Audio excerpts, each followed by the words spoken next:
Bakka jirtanitti nagaan keenya sinaa qaqqabu daawwattoota keenya akkam jirtu anaddaamudha. Akkuma beekamu gaa YouTube seetingii keenya waliin sirreessaa jirra. Paartii darbe keessatti kutaa tokkoffaa seetingii YouTube keenya maal fakkaachuu akka qabu profile picture irraa kaasee loogoon keenya maal fakkaachuu akka qabu kutaa darbe keessatti waliin ilaalleerra. Warri kutaa darbe hin daawwatin yeroo deebitanii daawwachuu dandeessu. Har'a garuu kun paartii lammaffaadha. Paartii lammaffaa kana keessatti immoo Google account keenya irratti xiyyeeffanneeti waan baay'ee kan waliin hojjennu ta'a. Google account kana sirreeffatan taanaan balaan Google account dogoggoraa qabaachuudhaan namatti dhufu baay'ee guddaa waan ta'eef viidiyoo kana haga dhumaatti xiyyeeffannoodhaan ilaaltanii waan sirreeffachuu qabdan na waliin sirreeffachaa akka deemtan kabajaan isin affeerachuudha. As keessatti kan ilaallu paaswoordii keenya maal gochuu akka qabnu akkamitti sirreessuu akka qabnudha. Inni dabalataan second step verification keenya warri galchin akka haaraatti galchina warri galchine qabnu immoo akkamitti manaaj gochuu akka dandeenyu waliin ilaalla gadi fageenyaan jechuudha. Akkasumas backup email address eessatti akka galchuu qabnu waliin ilaalla. Inni dabalataan backup phone number illee eessatti akka galchuu qabnu account keessan in case yoo balaarra isin jalaa bu'e yookaan isin jalaa bade yookaan isin jalaa log out ta'e password dagattan haala kamiin recover gochuu akka dandeessan kan waliin ilaallu jechuudha. Kan isinirraa eegamu viidiyoo kana haga dhumaatti daawwachuu qofa jechuudha. YouTuberiin tokko Google account isaa cimaa fi harka isaa keessa kan hin jirre yoo ta'e ani YouTuber jedhee yaaduun ofumaatti barbaachisaa miti jechuudha. Kanaafuu waan inni irra hojjedhu kun baay'ee chaanaalii keessan baay'ee barbaachisaa waan ta'eef seeraan na hordofa. Kallattumaan gara Google account keenya deemna. Google account keenya keessa gaafa deemnu innu fuulduratti maqaa Google account keenya nutti agarsiisa. Gara gadiitti gadi xiqqoo ishee ooftaniiti personal information kan jedhu kan argattu isa kilik goona. Personal information akkuma amma argaa jirtan profile picturein keenya jira. Profile picturein keenya kuni kan YouTube otoo hin taane kan Google account keenyaati. Waan isin beekuu qabdan kan emailii keenyaati jechuudha. Yoo barbaaddan akkuma yeroo darbee kan chaanaalii keenya jijjiirre ammas asirratti kilik gootanii jijjiiruu dandeessu. Kun garuu kan Google account keessanitti kan emailii keessan qofaati jechuudha. Browse gootanii iddoo kana fidanii jijjiiruu dandeessu jechuudha. Anaan nan barbaachisu waan ta'eef nan dhiisa. Maqaa chaanaalii keessanii otoo hin taane Google account keessanii haala kanaan dhuftanii iddoo kana edit gochuu dandeessu. Nickname illee galchuu dandeessu. Keenyaaf iddoo kana Addaamuu Caalaa jedheera. Addaamuu Caalaa irraa fuutaniiti.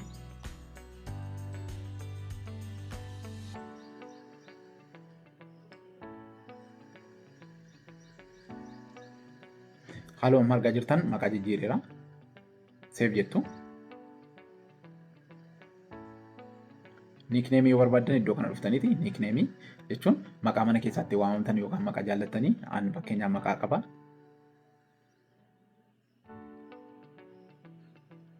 Save jettuuni. Kun haala kanaan maqaa Google account koo jijjiire jechuudha. Waan isin beekuu qabdan kun maqaa Google account keessaniiti malee maqaa chaanaalii keessanii miti. Kanaa booda gender kan jedhu kana as dhuftanii genderii keessan filattu jechuudha. Male female genderii keessan filattu. Yoo genderii jijjiirtanii kun kanuma kilik gootanii baatu save minaamin hin jiru. Kanaa booda update kan jedhu jiraasi. Update jedha. Ammas duuba deebitu. Gara gadii kana irratti email kan jedhu jira. Email sana irratti kilik gootu. Manage the email address associated with your Google account jedha. Emailii Google account kanaa fi associated ta'ee manaajii godhii isiniin jedha yookaan hogganii yookaan holdii godhii isiniin jedha. Google account email. Emailii jalqaba inni ittiin baname jijjiiruu dandeessani. Emailii jalqaba chaanaaliin kun ittiin baname jijjiiruu dandeessani. Garuu recovery emailii galchuu dandeessu jechuudha. Gara gadiitti recovery email kan jedhu jira. Yoo in case yoo Google account keessan isin jalaa cufame kan isin recover gootanii recover email address jechuudha kan isin deeffattanii email address dabalataa jechuudha. Iddoo kana kilik gootanii isin ta'uusaa mirkaneessisaniin jedha. Hin mirkaneessitu. Kanaa booda verify recovery email isiniin jedha. Verify jettuuni emailii keessan galchitaniiti. Iddoo kanatti verification isin gaafata. Verification email isaan irratti ergamu fiddanii galchitu. Fakkeenyaaf kunoo emailii koo irratti verification naa ergameera. Verification sana fideen as keessatti galchaa verify godhaa jechuudha.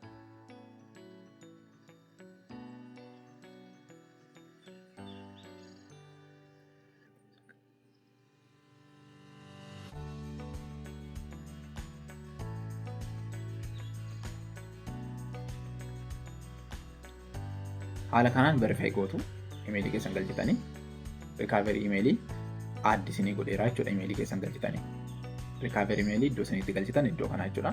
Gara biraas iddoos qabna waan ta'eef dandee ilaalla isa booda rakkoo qabu. Kanaa booda phone number iddoo jedhu kanaa kilik gootanii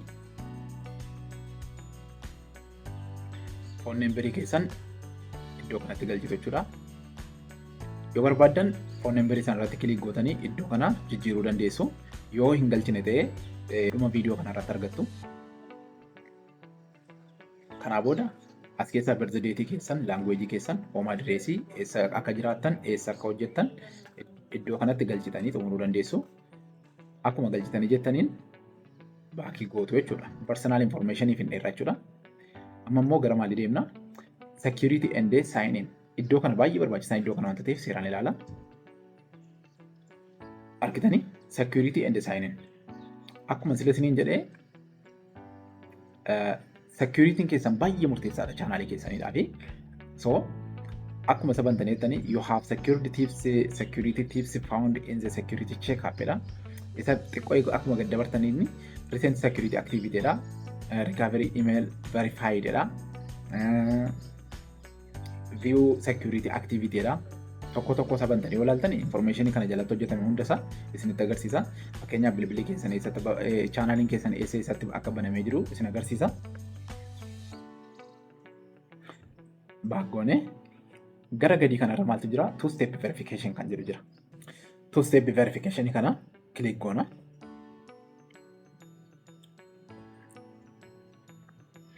Akkuma kana turn on second step verification kan jedhuun banama. Steps jedhee prevent hackers from accessing your account with an additional layer of security dha.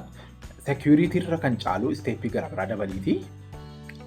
Hattootarraa chaanaalii kee eeggadhu jechuu barbaadeeti salphumatti. Kanaa booda optionoota baay'ee jira as keessa. Second step verification kan isin apply gootan optionii baay'ee jira yookaan filannoo baay'ee qabdu. Inni tokkoffaan passkiidha. Inni lammaffaan Google Promptidha. Inni sadaffaan Authenticator'idha. Google Authenticator. Inni arfaffanniidhuma phone number verification'idha jechuudha. So kan koo keessa yoo ilaaltan jettanii Google Promptii fi phone number onii ta'ee jira jechuudha. Passkii fi Authenticator onii hin gooneen. Kana keessaa isin kan barbaaddan onii gochuu dandeessu. Yoo hunduma isaa jabeessatan immoo hunduma isaa jabeessuu dandeessu jechuudha. Hunda isaa yoo jabeessan akkaawuntii keessan akkaawuntii baay'ee jabaa eenyuyyuu cabsuu hin dandeenye ta'a. Kanaafuu paaskii irratti kilik gootanii addi gochuu dandeessu. Google Promptii kana irrattis kilik gootanii fakkeenyaaf bilbila yeroo hundumaa harka keessan irraa hin dhabne kan inni ittiin ofiisaatii Google'n lakkoofsa dijiitii 22 qabu ergee gaafa isin divaayisii gara biraa irratti banuuf jettanii lakkoofsa sana taaba akkasiin gootan kan isin gaafatu jechuudha. Iskiriinii taaba akkasiin gootan isin gaafata. Kanaa booda isa onii gootuuf jechuudha manaachi gootanii. Yoo barbaaddan immoo phone number inni baay'ee barbaachisaan isa kanadha. Gara gadii kanatti phone number kan jedhu jira. Phone number kana kilik gootu.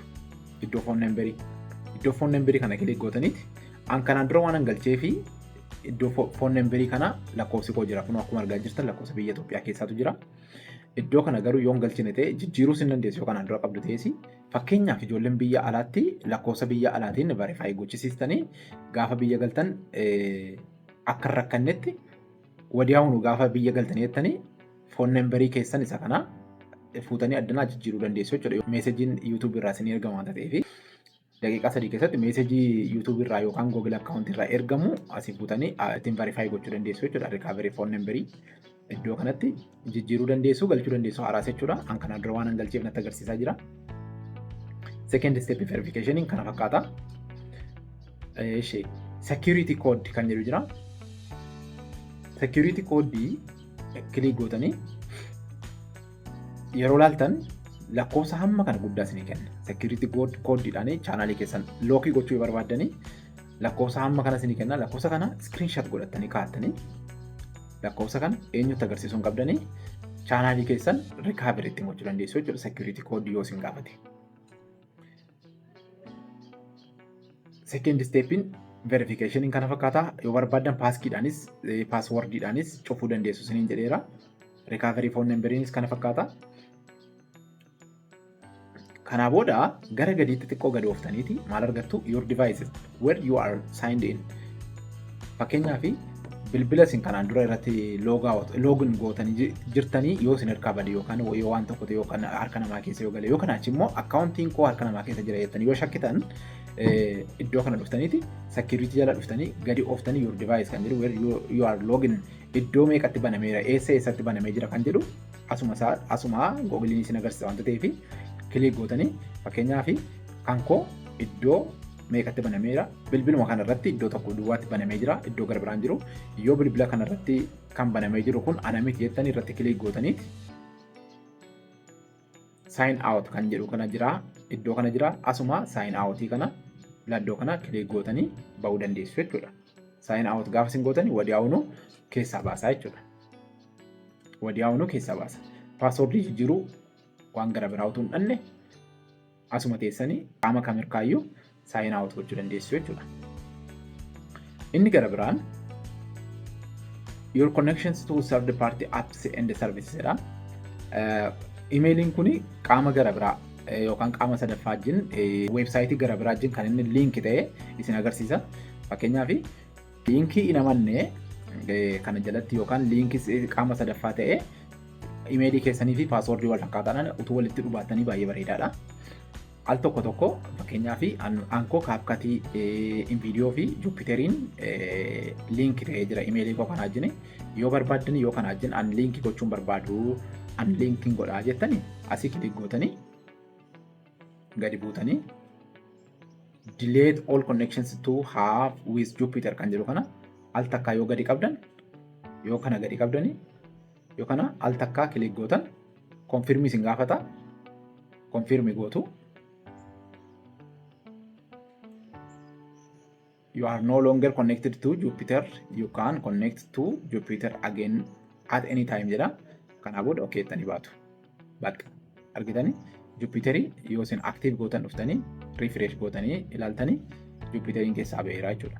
Keessaa argitanii akkuma amma Jupyterii keessaa haqee baaseera jechuudha. Haaluma margaa jirtaniin sila in viidiyoo kaapkatii fi Jupyterii ture Jupyteriin garuu keessaa ba'eera jechuudha. Liinkiin Jupyterii irraa ani walitti hidhee keessaa ba'eera.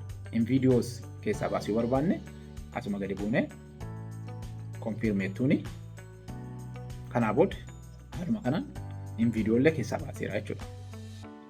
Security'n kana fakkaata.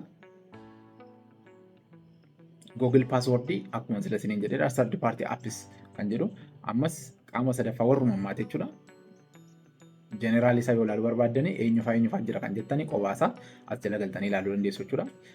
Liinkii qaama sadaffaa wajjin liinkii kan ta'e jiru keessaa haxaa'uu dandeessu isin barbaachisu waan ta'eef. Kanaa booda data and privacy kan jedhu kana jala data akkam fayyadamaa akka jirtan yeroo baay'ee wifi fayyadamna yoo ta'e rakkoo daataa hin qabnu garuu daataa binnee fayyadamna yoo ta'e daataa keenya appilikeeshinii warri kamtu seeraan akka fayyadamanii warri kaan immoo persentii meeqa akka fayyadaman kana jalaa dhufnee manaaj gochuu dandeenya jechuudha.